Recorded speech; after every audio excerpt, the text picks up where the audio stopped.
Welcome to the second webinar. The topic of the webinar is Introduction to Error Correction and Coding for DNA Storage. We originally supposed to have two speakers from today. The first one is myself. My name is Eitan Yaakobi. I'm a faculty member at the Computer Science Department at the Technion. I'm also part of a DiDAX project as part of the DigNA portfolio. And we were also supposed to have Thomas Heinis from the Imperial College in this part of NEO and DNAMIC projects, also under the platform of the DigNA. However, Thomas had some personal problems, and this is why he couldn't attend and give the webinar. So I took the liberty to give his part on his behalf. So I would also thank him for his contribution to this webinar, and I'm happy to deliver everything on my own. So let me start and I'll tell you what the topic is here, to give really background on DNA storage system from the perspective of error correction, constraint codes, and some other related problems. So I'm assuming that everybody here has some basic knowledge in terms of DNA storage. In terms of error correction, I do want to give it from the basic level. So if somebody is an expert, maybe I'm going to bore you. If you just heard about the concept of error correcting codes and you have no idea how it works, hopefully it addresses this issue. Before I get into that part, I also want to set the ground and to make sure that we all speak the same language and we know what I'm talking about. So when we talk about the DNA storage, we start with DNA, and my statement before is I'm not a biologist, I'm not a chemist, I'm information theorist. So I know the DNA from the basic level, and we don't need more than that for this talk, because I don't know more than that. But we have 4 bases, A, C, G, and T. This is the basis of the DNA. We also have a DNA strand, which is also called the oligonucleotide or oligo, and it's simply a string with this basis. In terms of double helix or not and complement, let's not care about that. For us, it's just a string with bases. So alphabet of size 4, we call it. Good. At this point, whenever we want to convert binary data into data of DNA, we can decide basically arbitrarily that A corresponds to 0, 0, C is 0, 1, and so on for G and T. So this is how we can take every sequence of bits, partition them into pairs, and every pair of bits is represented by one of these 4 bases. So this is already how we transform binary data into the quaternary alphabet of DNA. How do we write data into the DNA? There are several ways how to do it. I'm not going to talk about everything, but just from the high level, the one process is what's called synthesis. This is writing DNA. We artificially generate DNA strands that correspond or store the digital information that we had. We know today to synthesize DNA, it is possible. However, whether in nature we can have DNAs of size order of hundreds of millions, what we can do today is only in the orders of hundreds. So let's say roughly 200 to 300 bases we can have whenever we synthesize also, so we can have thousands or basically even like millions or billions of copies of these strands. And again, I'm not getting into specific technologies. This is from most technologies, I would say, work this way. Sequencing, it's the reading process. Now we want to read the DNA. There are several technologies, Illumina, Nanopore. Again, not getting into details, but the idea is just to read the DNA. This is good. So roughly speaking, this is how the pipeline of DNA looks like. We have a file that we want to store. We encode it. We'll talk about it. We convert it into this ACGT, and we're going to put some more data that will help us to decode it successfully. Then we need to synthesize this by any synthesizer that we have. I mostly consider in vitro storage, meaning that we store everything inside a tube with water, and then we have these strands kind of like noodles inside a soup. When we want to read, we take a sample out of this soup. There is also a process of PCR, which I'm not going to elaborate, and then we're able to read everything. However, noisy, it's one of the important features that we have here, because this is why we need to make sure that we have a way to decode all the data back, even though it is noisy. So it's very important.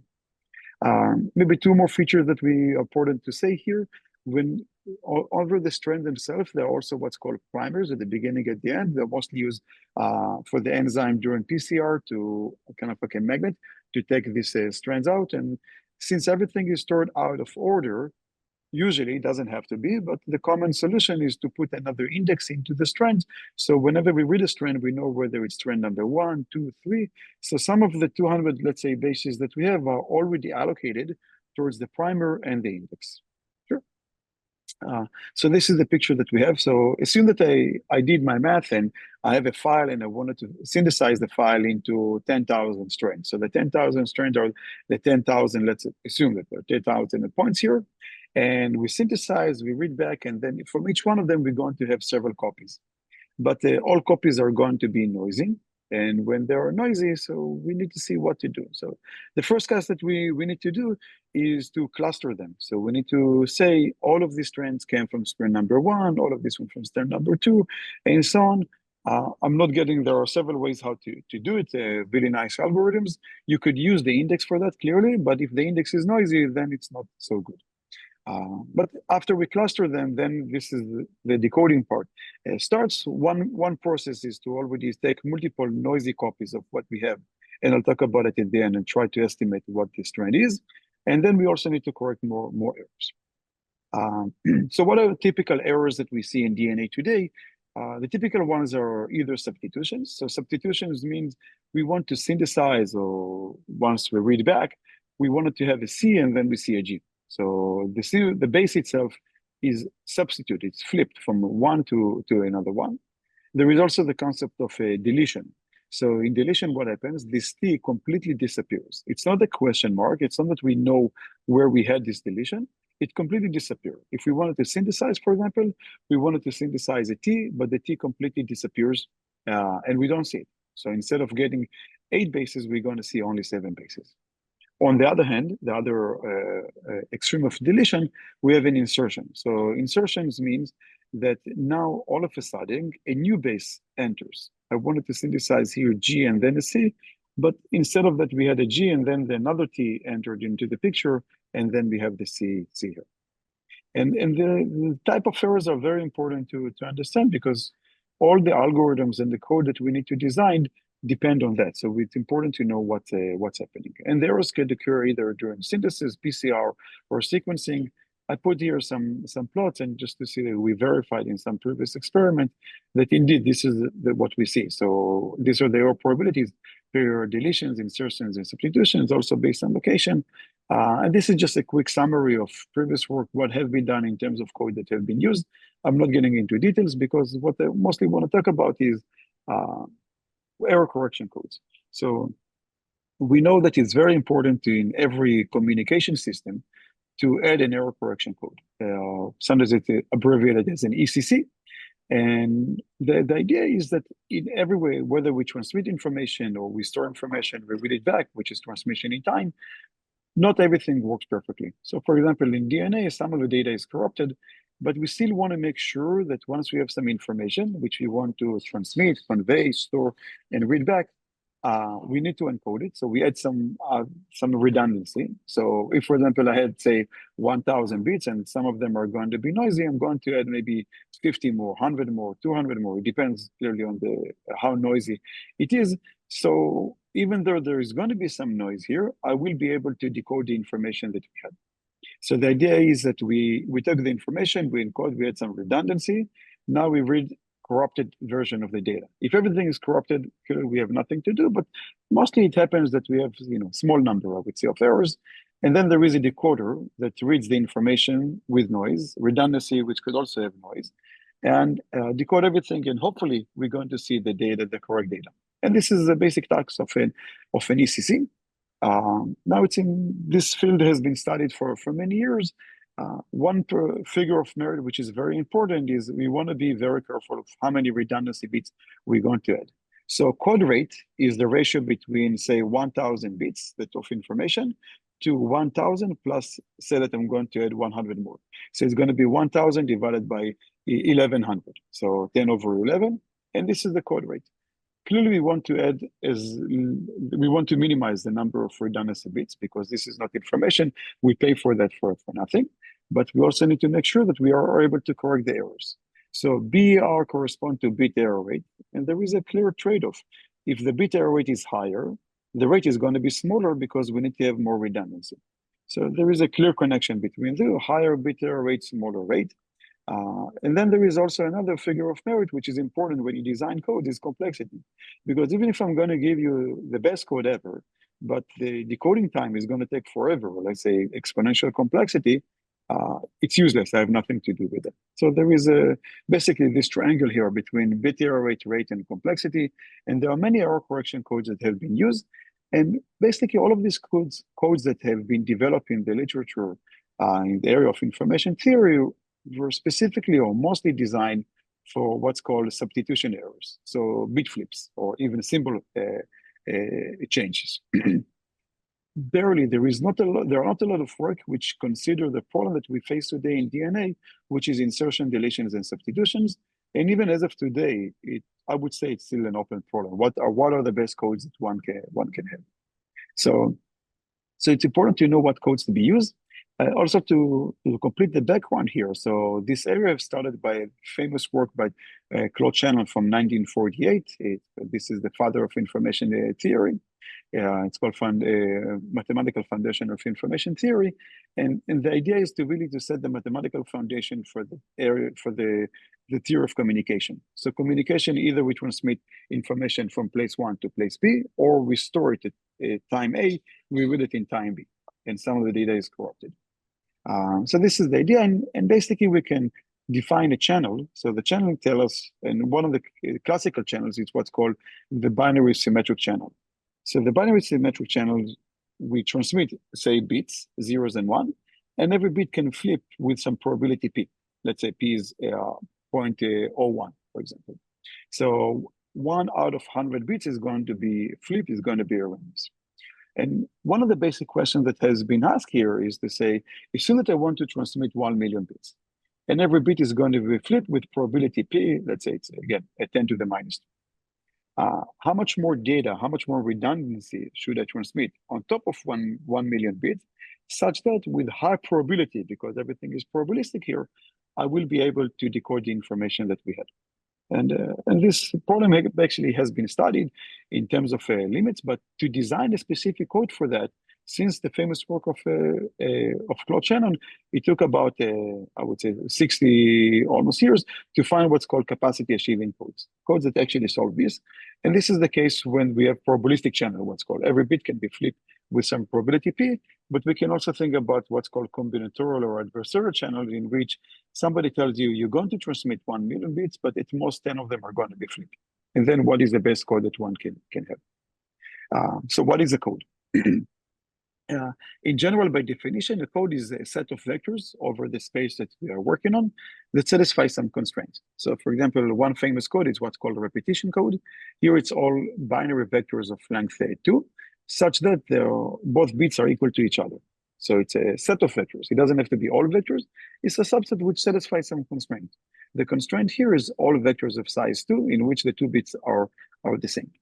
Here it's another code in which we have binary vectors of length 4, in which all 4 bits are the same, in the same way. Good. Another code, here we have 4 bits, and the property which they satisfy is their sum is equal to 0. Now, when I say sum, if you're not a computer scientist or information theorist, here I mean the XOR. So we take bits, and if the number of ones is even, the answer is 0. If the number of ones is odd, then the answer is 1. So 1 plus 0 is 1, 0 plus 1 is 1, 1 plus 1 is 0, and 0 plus 0 is also 0. So whenever I write a plus here, it means an XOR of the bits. Good. So some notations usually N denotes the length of the code. K is the number of information bits, and R is the number of redundancy bits. As we said before, if I want to transmit 1,000 bits and I'm going to add 100 more, which are redundancies, so the number of information bits is 1,000, redundancy is, say, 100. Good. And then the rate is going to be 1,000 over 1,100, 10 over 11. Let's look at another example. Here I have another code of length 7, so all binary vectors of length 7, which satisfy 3 constraints. If I'm going to take the sum, and this is again XOR, of bit number 1, 2, 4, and 5, I should get 0. Same thing for 1, 3, 4, and 6, and 1, 3, and 2, 3, 4, and 7. Here the length is 7, the number of information bits is 4. So I can set x1 up to x4 any way that I want to. Once I define x1 up to x4, x5, 6, and 7 are going to be determined uniquely by x1, 2, 3, and 4. So the redundancy is 3. We have 3 redundancy bits and 4 information bits. The rate is going to be 4 over 7. And a code should have ideally should have some good properties in terms of error correction. So here, for example, this code, the claim is that it can correct 2 erasures. What does mean erasures, which I haven't discussed so far? Some of the bits, as opposed to deletions, some of the bits are just unknown. I know that bit number 2 is erased. It's not deleted. I just know that I don't know what the value is, but I know that it's in position 2, something here in position 4. The question is, now I know that I have here 7 bits, which satisfy these 3 constraints. Another question, if I'm going to see 5 bits, and I know exactly the location, I just know that bit number 2 and 4 are erased, am I able to determine what are all 7 bits or all 4 bits that we had here? But so I can consider the second and the fourth bit as basically a variable, which I don't know their value, but I know that they satisfy these 3 equations. So I know that the bit number 1 plus v2, which I don't know what the value is, plus v4, I don't know the value, plus 0, equal to 0. So from here, I have an equation with 2 variables. I don't know what the solution here, but from the second equation, I have here an equation with only 1 variable. So I know what the value of v4 is, and if I know v4, I will be able to know what v2 is, so I can determine this the answer here. So it's good. So this code can correct, in this case at least, two erasures. So we're happy about that. It has really good correction capability. The claim is that this code can correct actually any two erasures. So any 2 erasures, what does it mean? Before I just gave you a specific example, but one way to do it is just to say, okay, if I'm now assume that I have a valid, what's called code word, a valid vector in the code here, which means satisfy these 3 constraints. And bit number 2 and 4, I don't know what their value is. So I can form again this equation system, and hopefully I will be able to solve it. Now I can check, if I want to show that this code can correct every 2 erasures, I can check and to see that I can have a solution for every 2 bits that I'm going to erase here. Another way to look at this code and to also to show this property is, instead of writing this 3 equation this way, we can write it by a matrix multiplication. So I can multiply this vector by this matrix H, which correspond to this a coefficient that we had here. So the first row correspond to the first equation. So I have here 1, 1, and 4 and 5 also 1, which means that I want bit number 1 plus 2 plus 4 and 5 to be equal to 0. So now if I want to do the same task, if I want to say, for example, 2 and 4 are going to be erased, and I want to know their value, I could also phrase it using this matrix multiplication. I know that if I multiply H by this vector, in which I know the values of x, 1, 3, 5, 6, and 7, and 2 and 4 are unknown, so another way to write it is that I'm going to have here the submatrix with 2 columns, times v2 and v4 equal to something. And if I'm able to solve this equation system, I know exactly how to solve v2 and v4. So here we have an equation system with 3 equations and 2 variables. Now, if the matrix of the equation system is going to have the same dimension or same rank as the number of variables, it is possible to decode it. And basically, this matrix has dimension 2, very simply because the 2 columns are different from each other. This is over the binary field, so they just need to be different from each other. Now, if I have to do it like for any 2 erasures that we're going to have, I will again have a submatrix of this matrix H with the corresponding columns. Here we took column number 2 and 4. Say, for example, 3 and 5 are going to be erased. I will do the same thing, and I will get now a submatrix with column 3 and 5, which again, they're going to have dimension 2 because the columns are different from each other, so meaning that it's possible to decode it. And so in general, what property this matrix should satisfy, in general, is if I want the code to be able to correct every 2 erasures, so that means that every 2 columns of the matrix should have dimension 2. And if I want the code, for example, another code to be able to correct, say, 10 erasures, so we need every submatrix of 10, doesn't have to be consecutive, columns of the matrix to have full rank. And that's a property. So this is basically the background which we have for coding theory. And this is just to give you an idea what a code means. But now let's go to the heavy part of How do we correct insertion, deletions, and editors? And the disclaimer, I'm not going to tell you because I tell you, it's a very hard problem. It's not easy to do, but I'll tell you what is basically known today and I'll give you an example of what could be done. So again, what does it mean deletion? That some of the bits are deleted. In insertion, some of the bits are inserted. Levenshtein distance between two vectors is the minimal number of insertions and deletions operations that we transform x into x prime. Edit distance is the same thing, but we also allow substitutions. Sometimes they retire different terminology. Sometimes in papers can refer to Levenshtein distance as edit distance, but this is my terminology.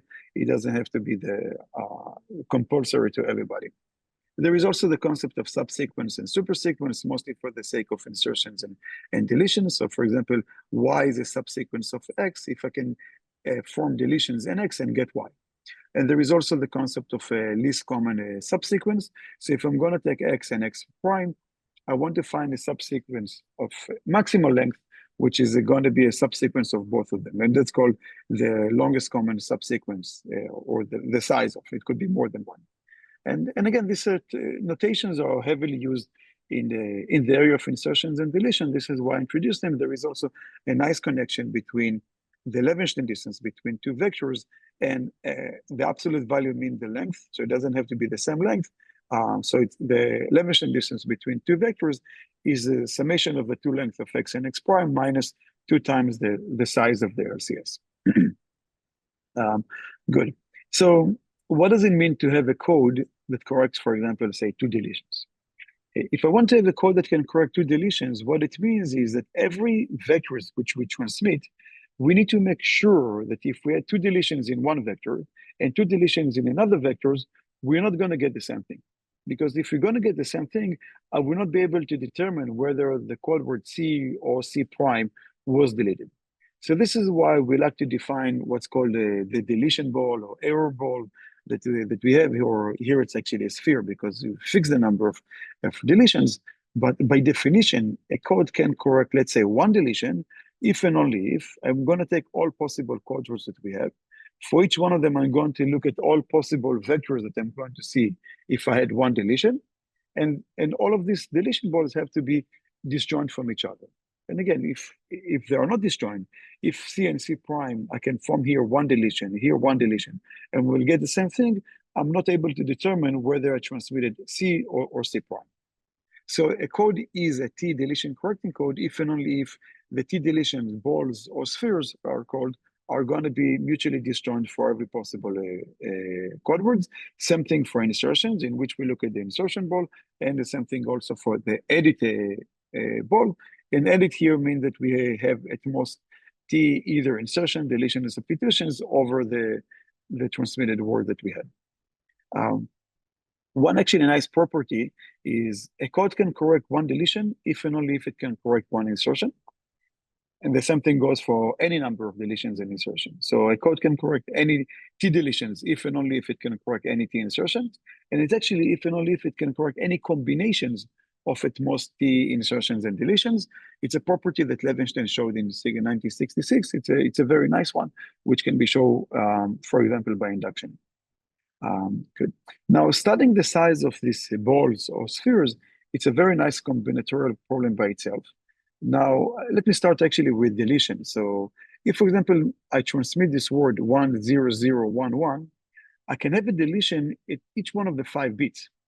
But you can see that if I'm going to see a deletion in bit number 2 or 3, I'm still going to get the same answer. So I don't have a new vector. I'm still going to see 1011. And if I'm going to see a deletion in either bit 4 and 5, then it's the same thing. I'm going to see the same vector here. So the deletion ball here, instead of having only 5 vectors, is going to have only 3. And it's actually the same. It's a 3 because this is exactly the number of runs that we see. So a run is a consecutive substring of the same bits. So here we have 3 ones. So this is run number 11, then 2 zeros and 2 ones. If, for example, I have the all 0 word, then what I'm going to have only 1 deletion, then I'm going to see only 1 possible word, which is going to be all zeros. The largest size of the ball will be received if I'm going to see the alternating sequence, because it's going to be 0, 1, 0, 1. Every bit which I'm going to delete is going to give me a different word. So the property here is if I'm going to talk about the single deletion ball, the maximum size is achieved when it's the alternating ball. Now you could ask the same thing for insertions. So again, looking at the size of the insertion ball, now I'm going to take, for example, this word, and I'm going to insert one bit in any position and any value which I have. You might think that also here it depends on the word, but it is actually another surprising property that Levenstein showed in 66. It does not matter. It doesn't matter what you transmit. The number of insertions, the size of the insertion ball is always going to be the same for any number of insertions. Now, there are many nice combinatorial results and terms about this in terms of, for example, studying the average size of the deletion ball, maximum, minimum, and so on. I'm skipping here some details. It also depends whether you want to do it over the binary alphabet or the non-binary alphabet. But okay, so I talk about this, but now you want to see some code. So I'm going to give you I wouldn't say even the most famous, it's like the famous codes that can correct a single deletion. So this code was actually designed by Varshama and Tenengold for a different purpose, not for the sake of correcting a single deletion. They did it for the sake of correcting one asymmetric errors. So it's similar to substitutions, but only 0 can flip to 1 or 1 to 0, which we know in advance. But then Levenstein showed that you can use the same code and use it for the sake of correction of one deletion. And what is this code? Let's see what do we write here. So it's all binary vectors of length n, in which if I'm going to take the sum over the integers of I as a number between 1 to n times xi. So here, this summation here is over the integers. So it could be basically a number, it could be a 0, and it could be up to 1 plus 2 plus 3 up to n. So it must n plus 1 choose 2. So here we say this equivalence here means that it's going to be congruent to a modulo n plus 1, meaning if I'm going to divide it by n plus 1, the residue is going to be a. Let's assume a is 0, which means that the summation b should be a multiple of n plus 1. That's what it means. So my code consists of all vectors of length n, in which the summation here, or sometimes they call it the VT syndrome, but this value is going to be a multiple of n plus 1. If a is equal to 0, if a equal to 1, it means it's a multiple of n plus 1 plus 1. So it could be 5 times n plus 1 plus 1, 100 times n plus 1 plus 1, and so on. And the claim is that this code can correct a single deletion. So Levenstein again showed it in the 60s, and it's a very nice property. And I'll give you some of the ideas. So based on the definition that I gave you before, what does it mean to have a code that can correct a single deletion? A code can correct a single deletion if I'm going to take the single deletion balls, and I'm going to show that they're all mutually disjoint. It's by definition what we need to show. If I'm going to do that, that's the property is proved and it's okay. But I'm not going to give you like also a decoder. So I only know that the code can correct a single deletion, but I don't have an algorithm. Say I transmit a valid code word, somebody told me indeed it can correct a single deletion, but now I want to ask, okay, I received something of length n minus 1. I want to go back to the word that I transmitted. You don't necessarily have an algorithm. So there is actually a very nice algorithm in Levenstein's proof that basically tells you how to do it, and I will go over it quickly also for the sake of time. So assume that we do it like for a equal to 0. So this is the information, the code word that we have, we transmit, and bit number k is deleted. Really, I don't know it was bit number k. I'm only going to get a vector of length n minus 1. Good. So the algorithm tells you is we don't know the value of k, but we can just put aside these values, let's call it L0 and L1, which tells us how many zeros and 1 we had to the left of xk, and R0 and R1, same thing to the right of xk. I don't know how to calculate these values because I don't know the value of k. What I can calculate is, I know the vector y, we can calculate I times yi.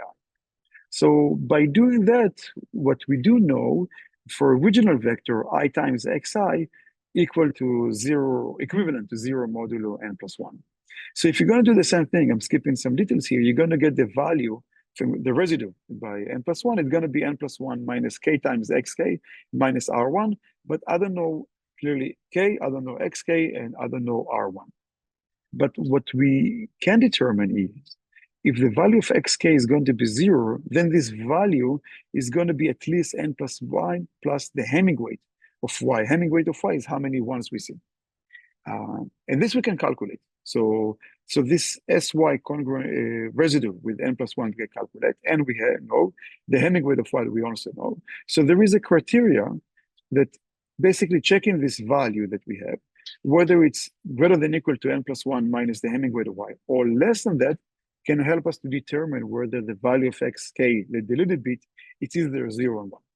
Once we know whether it's 0 or 1, then there is another step which tells us exactly to determine the value of k, meaning exactly where to insert it. And again, I'm skipping some details, but it's a very nice proof for this purpose. Now, there is also questions of what's the size of the code, because I didn't tell you what's the size of the code, and there is a very nice formula for every a. But basically, for every n and a, you have a size of the code. It is known that if you take a equal to 0, then this is the largest size of the code, because for every a, you have a code with some certain size. It's also known that the size should be at least 2 to the power of n divided by n plus 1. If n plus 1 is a power of 2, then you get this equality. And this code is actually very good in the sense that when I say very good, you can ask yourself, can you design a better code, meaning more code words, which can also correct a single deletion? And the conjecture, and this is an open product, which is a very nice one, that these codes are strictly optimal. I cannot find a better code than the code here. It was verified, I think, maybe until n equal to 10 or 11. But besides that, we don't know, even though it's very famous, very studied, but it's a very nice open program. I'll just mention that in the basically past 5 or almost 10 years, because there was a lot of attention and interest with DNA storage, then there are many attempts to design codes that can correct multiple deletions or multiple edit errors and insertions. So this area is still, I would say, still open. For example, even if I want to have 2 deletions, the lower bound in terms of redundancy should be roughly 2 log n. The best construction today achieves 4 log n. So there is a gap between these 2 values, and same thing for a larger number of deletions. You can also do the same thing for a fraction of deletions, or also correcting deletions with some probability, because eventually in DNA, that's what we need to have. And there are, again, we know, but if I need to design the best code that can correct, say, any 5 edit errors, we don't know what the answer is. And it's a very nice problem for information theorists and coding theorists, which we need to do better. We need to start working harder on this problem.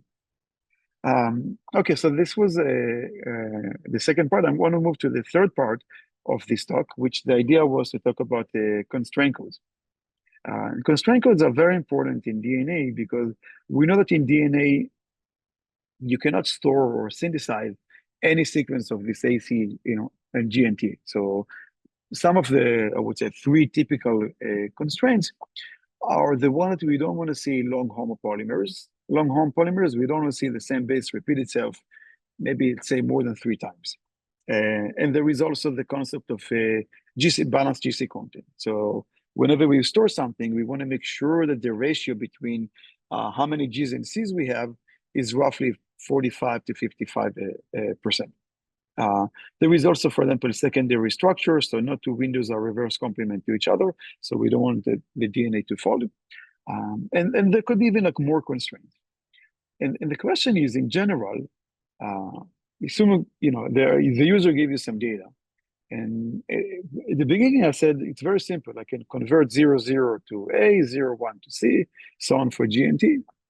But how do I convert the data such that it also satisfies such constraints? Meaning, I don't want to see the homopolymers, long homopolymers, and I also want to see a balanced GC content. So it's a very important, also secondary structure. So it's a very important problem to see how to do it. It's also important to know, so GC content means that we have it's a local constraint. We can only look locally, and we need to make sure that we don't see the same base repeat itself. Balanced GC content, we have to look at everything together, same thing for secondary structure. So there are basically 2, I would say roughly speaking, families of constraints, either local constraint as long homopolymers and the global constraint as the GC content. So maybe one of the famous problems here, and this is an algorithm that was designed by Donald Knuth in 1986, in which he asked himself, I don't want to be, say, 45 to 55% balance. I want to be strictly balanced. So assume that now I'm going to talk only about the bits. So the user is going to give you arbitrary sequence, let's say, of 1,000 bits. I need to take the 1,000 bits, add some more bits, because these bits could be even like all zeros, all one, it could be anything. But I want to add some more bits in a way that everything is going to be strictly balanced. And clearly, I don't want to add too much. And I can do whatever I want to do. So I can modify the 1,000 bits, I can flip, I can do whatever I want to do. And the question is, what's the best thing to do? So one naive solution, I can take the 1,000 bits, and then I can store another set of 1,000 bits, which I'm going to flip everything. Before, if I had a 0, I'm going to write a 1. If I had a 1, I'm going to write a 0.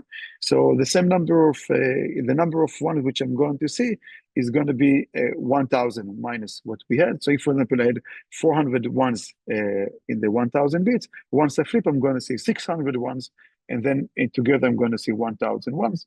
So that's one simple way to convert 1,000 into 2,000 bits in a way that they're going to be strictly balanced. But you can see that it's not probably it is not optimal. Probably we can do better. And what Knut did is to take this 1,000 bits, add 10 more bits, log n ceiling, such that the 1,000 bits, maybe beside the 10 bits, we can take care of them afterwards. But this 1,010 bits are going to be balanced on the 1,000 bits that we have. And the idea is here, so when I write here WT, this is the Hamming weight of fx. So the vector is balanced is the Hamming weight is exactly the size divided by 2. When I write here this x bar, means that I'm going to flip the bits. So if I'm going to have some vector x, let's say it has the Hamming weight is 400. If I'm going to flip everything, then the Hamming weight is going to be 1,000 minus 400. So it's going to be greater than the half. So if I'm going to take a vector x, I wanted to look at two extreme points. The vector x itself, if x is balanced, I'm happy, nothing has to be done, but most likely this is not the case. So I want to look at x, and I want to look at also at x bar when I'm going to flip it. So assume that the Hamming weight of x is going to be 400. So the Hamming weight of x bar is going to be 600 if the length is going to be 1,000. What we want to do is not to flip all the bits, but to flip only up to a certain point. So let me show you an example. Assume that I'm going to have here like 30 bits. I need to add 5 more bits. This is a ceiling of log n. And I want to make sure I'm going to now design this algorithm that I'm going to find you some vector in which the Hamming weight is going to be exactly 30. So we say that either I'm going to flip everything or flip nothing if at the beginning. But what I'm going to do is now to flip only the first bit, or flip only the first 2 bits, and then the first 3 bits, and the first 4 bits, and so on. So if I'm going to flip, for example, the first bit, so I started here, I'm going to flip the first bit, I'm going to see a 1, the Hamming weight increases by 1, because a 0 changed to 1. Now I'm going to flip the second bit, it's gone from 1 to 0, so Hamming weight is 11, and so on. Now I'm going to flip another one, and the Hamming weight decreases by 1. So you can see, so what I'm going to do is basically I'm flipping the bits one by one, and I hope that at some point, the Hamming weight is going to be exactly n over 2, 15 in this case. And it's actually going into basic calculus over integers, what's called the intermediate theorem, because whenever we flip, we take this step, the Hamming weight here increases by plus minus 1. So it's called continuous over the integers because it just changes by 1. We don't change by 2. So if we start at a point in which the Hamming weight is strictly, let's say, less than 30, so it's like less than 15, and then we're going to end up in a point in which the Hamming weight is going to be strictly larger than 15, at some point we have to hit 15. And that's what we do here. So you can see here, like this is the point. So one more, in which we're going to hit the point 15. Now, which means that at this point, what I did, we flip the first 8 bits. This is good for us. I flip the first 8 bits. I know that now this vector is balanced, but I also need to know how to go back to the vector which I had. So this is why we had this log n bits, because what we want to do with them is to store the value. Here we start the counting from 0. So we need to store the number 7, and we store it in a binary form. This is why we need log n bits to store every number between 0 and n minus 1, and these log n bits are sufficient. So when we read the data back afterward, what we're going to see here is this vector. Now we see here this log n bits at the end. We see the number 7. And what we need to know is that we're going to flip bit number 0 up to 7. And this is how we're going to get the data back. So it's a very simple and naive solution. Elegant solution, I wouldn't say naive. This is good. The only caveat here is that we, if I want everything to be strictly balanced, then it's not fully balanced. But one way to do it is to continue recursively over this value here, over this bit. So now I can add log n bits to balance also this vector. And then I'm going to have this log n bits in which I can do recursively, or I can use the solution which I told you from the naive one, in which I'm going to multiply the number of bits, and then I'm happy with that. I'll say there is also another attempt to do it using gray codes, if one is familiar with that, in which you can do everything in one shot. And then you get a redundancy of log n plus, I think, a constant of maybe 2 more bits, and then everything is fully balanced using gray codes. I want to finish maybe like in 5 minutes or so. So I will mention only briefly here some codes that avoid long homopolymers. So, and again, if somebody has questions, then I can see the Q&A, so you're more than welcome. Good. So what does it mean to avoid, again, long homopolymers? We don't want to see the same base repeat itself several times. So I don't want to see G's a lot, repeating itself also for A's and C's and T's. One way, instead of considering every base on its own, there is a very nice transformation, which is used for many applications, in which we can work over what's called the derivative vector. So the derivative vector, I can either start with x1 or not, but the idea is to take the difference between every 2 consecutive symbols. And here I work over the alphabet of size 4. So what we need to do is to take, for example, 0 minus 3, and I do everything modulo 4. So 0 minus 3 gives the minus 3, which is 1, because it's mod 4. And then 1 minus 0, it's going to be 1 again.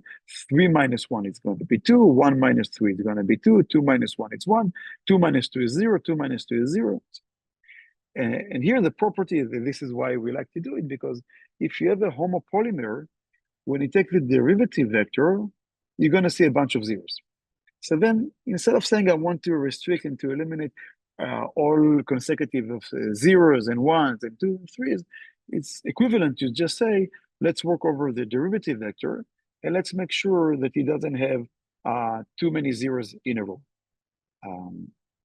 Good. I see that somebody raised your hand, but let's save it to him because I'm close to finish anyway. So the idea here that if you're going to see a homopolymers of size, say 5, if I'm going to take the derivative vector, we're going to see 4 zeros in a row. So to avoid homopolymers of length greater than k, it's equivalent to satisfy what's called the run length limited constraint, the k-1. So we don't want to see k-1 zeros in a row. And this is the property. Now the question is, can we design an algorithm, a coding scheme that, again, the user will give me, say, 1,000 bits, and we need to encode them into 1,000 plus something, in which we don't see, again, our parameter, we don't see too many zeros in a row. So this area also has been studied for many years. It's called under a constraint system. And there are many, many works on that, and studying also what's called the capacity of the channel and so on. I want to give you maybe another, or maybe I'm biased here, but it's a work that I did with one of my former students, in which what we want to eliminate here is runs of log n plus 1 bits. So we don't want to see a sequence of log n plus 1 zeros. And we do that by only adding 1 redundancy bit. So you start, for example, with, say, 30 bits here. We don't want to see any run of, say, 6 or more zeros. And we want to do it by adding only 1 more bit. So I'll tell you what the algorithm is and how it works. And I'll give you maybe some question mark or things that you can think about it afterwards.